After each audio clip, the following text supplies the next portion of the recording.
in the small frames, the rivets come out? Yeah, they come out pretty easily with just a hand punch. But in these thicker frames, because of the surface area, ooh, getting started. So I got this, and I ordered 2 of these pin punch type attachments, and then we took some springs.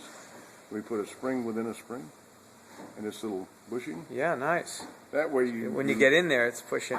Well, this bushing goes over the rivet. Okay, so you know you're right on it, and then you go brrrt, and it drives in about an inch, and then you have to finish it by hand. But we're getting 95%. I see splits and stuff here. Yeah, that's the old frames. That's how they are. That's not so bad, huh? No, that's not serious. Just a little dry. You see a split that's going this way. Yeah, we gotcha. have to talk about it. Gotcha, okay. So we'll rig up on the other side, eh? Right. So now this has already been sistered once before, is that correct? No, that's the plywood bulkhead. That's the that's the bulkhead. Yeah, that's inside. Where is that? Must be the in the head. In the head, okay. This is the head here, and then the saloon is that. Oh God. So wherever we can, where we can get access inside, we'll come back and use the same holes for our new bolts. Okay. That way, because there was a lot of them that had a lot of screws in them.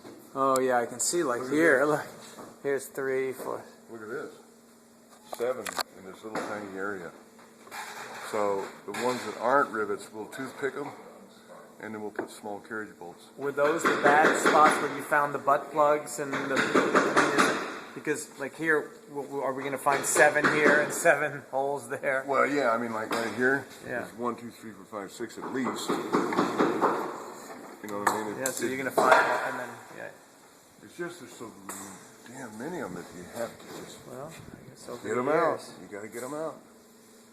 And then, but everything so far is pretty good. What about the screws? Are they coming out? Yeah. You got to clean the heads because they're full of epoxy and back them out. Sometimes you have to back them out with vice grips. But the biggest thing is the rivets in the thicker frames. Mm-hmm. The rivets in the thicker frames. Yeah, because they're so surface area. So with this little device, see that when the spring compresses, it'll only let us go about an inch or so. If you go further than that, this thing gets stuck. Okay. How do I know this? You've got it unstuck. This is Model C.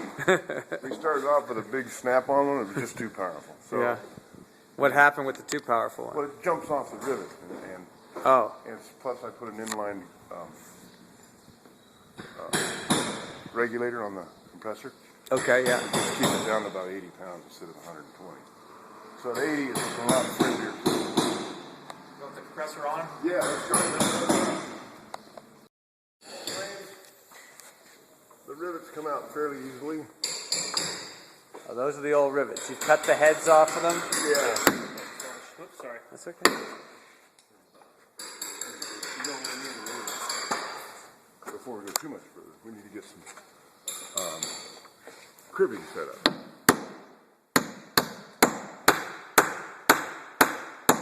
You see how they drive out? Those pop out pretty easy. Yeah, some are harder than others.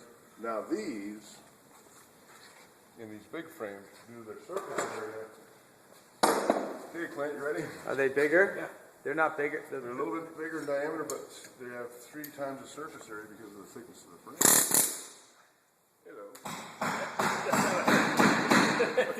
Yeah. That scared me. Where are my glasses? Yeah, where are my glasses? I'm going to look up here. I'll get close.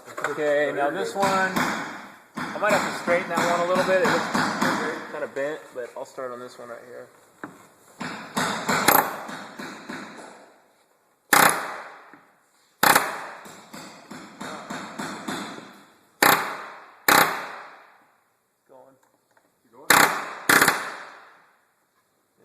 Yep.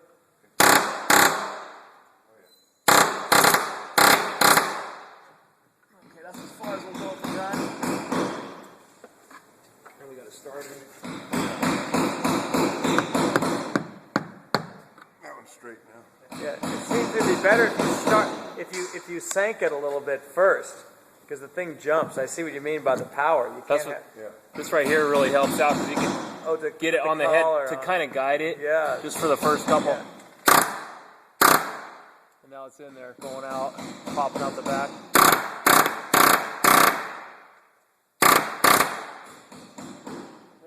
Okay. Now we finish it off with the punch.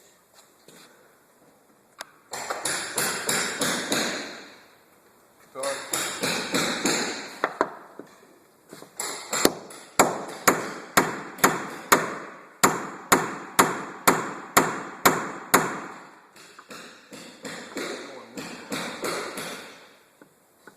It's coming a little bit. Where's that small one? Oh, there it is. And make sure you're on the...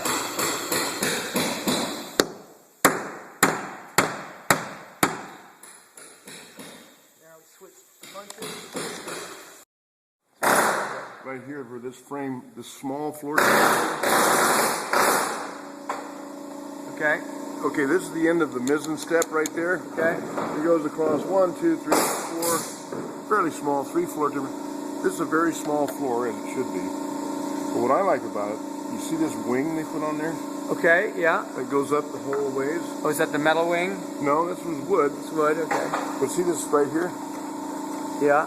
That had about a, not quite an 1/8 inch gap. So when we knock the rivets out, we put these 3 bolts in. Oh, there's a big gap there, huh? Yeah, the same hole. Use the same hole to get it. And it pulled it back together. So over here, Which way was it pulling, up or down? well, the split was this way. Okay. We did it over here too. Ah, Close this up. See these 2 new bolts? okay. So we drill the rivets out. Making her Here's another stronger. one. Did it here too. Close that up nicely. So that's what we're doing as we go. We start bolting the boat back together.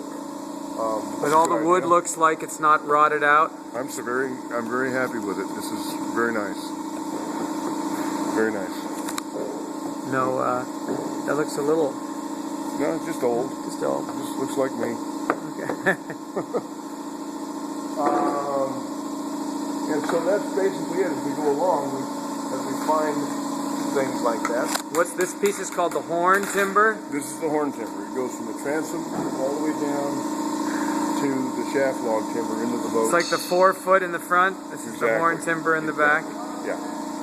Okay, everything feeds into this. Yeah. And is the rabbit, this is the rabbit part? Right. This area right in here. This is the rabbit. This is the rabbit. This looks surprisingly good. That's the horn timber. That's what I was worried about because the seam went like this. Yeah. So you see how we put it straight at we cut that the depth of the rabbit to straighten out all those seams. They were kind of like this. What do you think caused all that waste? Just the splining and monkeying around over the years. So this is your cut here. I see. You cut along the splining. Yes. Right there. Nice. So now you'll take everything out from here out. Yeah, exactly. Clean this all up. And here's what we got. See this queen rabbit from our cut? Yeah. That's one plank. That's what we were wanting to achieve there. Right, right. So this ultimately will be one plank that goes all the way right up into here, Yeah. correct? Right. That's one of the longest planks in the boat. Beautiful. So, and here's another. Here we're looking Well, see at the thinness of the plank. Right, well here there's a bunch of epoxy from when they did the spline. Feel it. You can feel it inside there. Okay, See, yeah, sure, gobs of it. So we can't really count that, of course. Let's see if I can get it. So we're down to 7/8. See that? We're down to 7/8 of an inch, which means it's way thin. Yeah.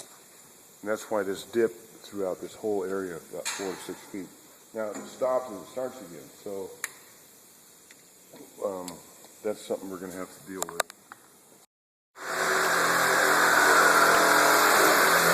So you can see down here is the ballast. So these frames in the boat, being over there in the water, it's under quite a bit of stress, this area. That's why the floor timbers have been brought up here. It's a nice job, whoever did those. I don't think those are original.